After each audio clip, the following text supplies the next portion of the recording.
कमला रोज सुबह उठकर अपनी छोटी बहन के घर काम के लिए जाया करती थी।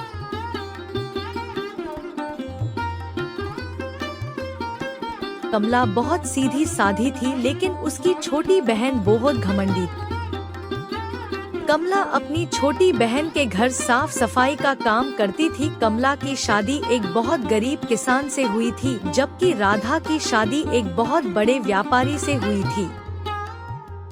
अरे ये क्या दीदी, तुम रोज देर से आती हो। चलो अब आ ही गई हो तो जल्दी से रसोई घर में जाकर सफाई कर लो, क्योंकि मेरे पति के आने का समय हो गया है। उनको समय पर खाना चाहिए। जल्दी जाओ दीदी, और जल्दी जल्दी हाथ चलना। कमला चुपचाप रसोई घर की तरफ जाती है और वहां जाकर सारे बर्तन साफ करते हैं, खाना बनाती है और सारे घर की झाड़ू लगाती है और सारा काम समय पर कर देती है।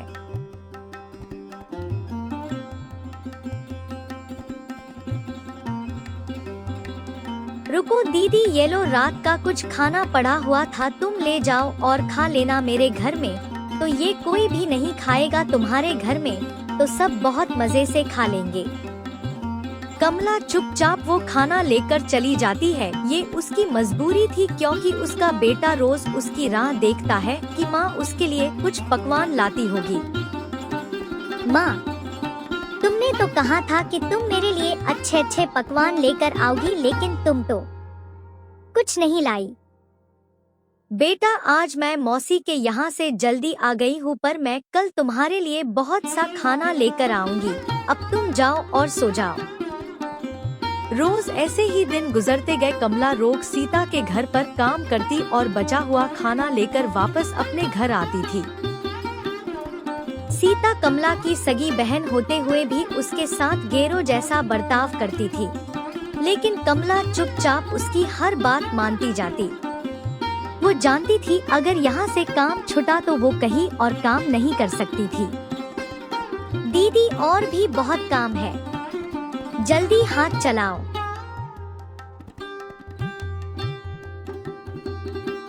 माँ, आज तो मौसी के घर बहुत बड़ी दावत है, क्या मैं भी चलूं? मैं भी बहुत सी मिठाइयाँ और पकवान खाना चाहता हूँ। माँ, लेकर चलो ना। क्या मौसी ने मुझे नहीं बुलाया? हाँ बेटा, मौसी ने तुम्हें बुलाया है, लेकिन तुम्हारे पिता की तबीयत खराब है, तुम उनको घर पर देखना। मैं जल्दी से जाकर तुम्हारे लिए अच्छे अच्छे पकवान और मिठाइयाँ लेकर आती हूँ। ठीक है दीदी, मैंने जो जो काम तुम्हें समझाया है वो सही से करना, कोई गड़बड़ मत करना। कमला अपने बेटे को झूठी तसल्ली देती है और कहती है कि उसकी मौसी ने कहा है मदन को लेकर आना, पर तुम तो जानते हो पिताजी की तबीयत ठीक नहीं है, इसलिए हम दोनों में से एक वहाँ जा सकता है। वो मन ही मन कहती है। पैसे के घमंड में सीता की आंखों पर पट्टी बंध गई है। मेहमानों के आने का वक्त हो गया है, जल्दी से साफ सफाई कर दो, हर कोने को चमका दो। तुम परेशान मत हो सीता, मैं सारा काम संभाल लूंगी, तुम बस आराम से बैठ जाओ।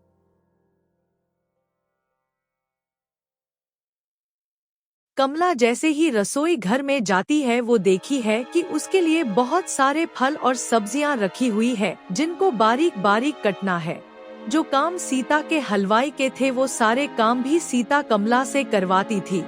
कमला सोचती है शायद सारा कार्यक्रम समाप्त होने के बाद सीता उसके बेटे के लिए कुछ मिठाई और पकवान देगी, जिससे उसका बेटा खुश हो जाएगा। अब घर में मेहमान आना शुरू हो गए थे और कमला घर के द्वार पर दोनों हाथ जोड़े मेहमानों का स्वागत करती है और मेहमानों के आने के बाद पूजा की सामग्री तैयार करती है। पूजा बस शुरू ही होने वाली थी, कमला काम में लग गई। सभी पूजा में शामिल होते हैं, पर कमला को सीता कामों में उलझाए रखती है ताकि मेहमानों के सामने उनकी इज्जत खराब ना हो जाए। वो कमला को अपनी बहन नहीं, नौकरानी समझती है। सीता का पति कहता है, अरे सीता, कमला दीदी को भी बुला लो, लेकिन सीता कहती है वो पूजा में नहीं बैठना चाहती और झूठ बोलकर सबको पागल बना देती है। पूजा समाप्त होने के बाद कमला सभी मेहमानों को खाना परोसती है। सब मेहमान बहुत अच्छे से खाना खाते हैं और कमला सारे बर्तन साफ करती है, बर्तनों का मानो पहाड़ हो। तभी वह सीता आती है और कहती है, दीदी ये सारी मिठाइयाँ और पकवान रसोई घर में रख दो वरना खराब हो जाएंगी। कमला सारी मिठाइयाँ और पकवान रसोई घर में रख देती है और वहाँ से जाने लगती है। तभी वहाँ सीता आती है, रुको दीदी लो ये थोड़ी सब्जी बची है।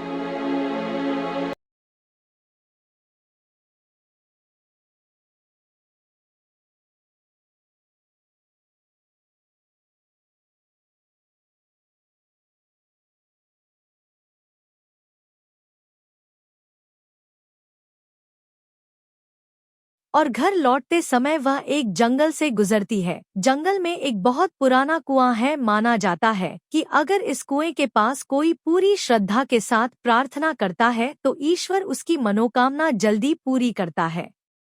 कमला वहीं रुक गई और सच्चे मन से प्रार्थना करने लगी, हे ईश्वर मेरी सभी मुश्किलों को आसान कर और मेरे बेटे के लिए अच्छा सा वरदान दे। तभी वहां पर एक बहुत तेज रोशनी चमकती है और कमला वहां से चल देती है।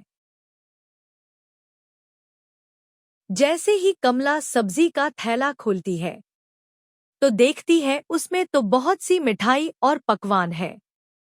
वो हैरान रह जाती हैं, आखिर यह सब क्या हुआ। मदन खुशी से कूदने लगता है। कमला सोचती है शायद यह सब उसकी प्रार्थना का फल है। कमला दीदी काम पर क्यों नहीं आई? 2 दिन हो गए हैं, मैं ही जाकर देखती हूँ।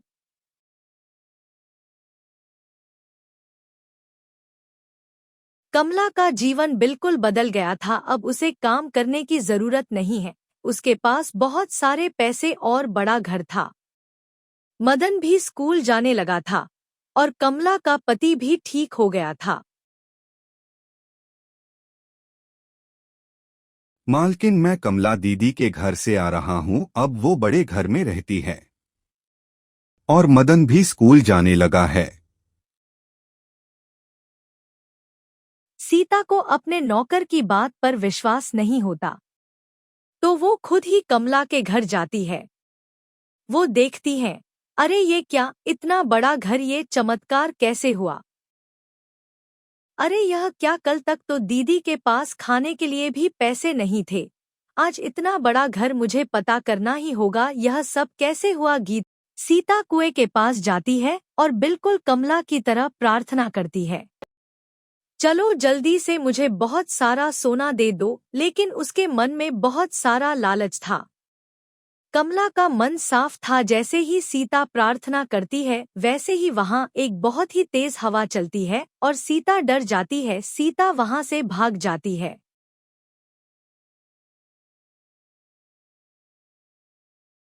अगले दिन कमला सीता के घर मिठाई लेकर आती है।